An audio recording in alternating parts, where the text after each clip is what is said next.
ఈరోజు వాక్యము యెషయా గ్రంథము 9వ అధ్యాయము 6వ వచనం. ఏలయనగా మనకు శిశువు పుట్టెను, మనకు కుమారుడు అనుగ్రహింపబడెను, ఆయన భుజము మీద రాజ్యభారముండును.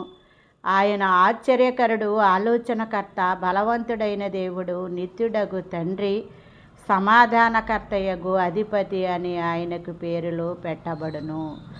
యేసు ప్రభు వారికి యేసుక్రీస్తు ప్రభువు రక్షకుడు అనే కాకోకుండా ఆశ్చర్యకరుడు, ఆలోచనకర్త, బలవంతుడైన దేవుడు, నిత్యుడగు తండ్రి, సమాధానకర్తయగు అధిపతి అని ఆయనకు పేరులు పెట్టబడినవండి.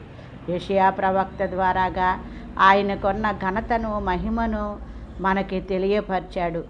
యేసు ప్రభువారు మన అందరి కొరకు శిశువుగా వచ్చెను, మన అందరి కొరకు కుమారుడిగా వచ్చెనని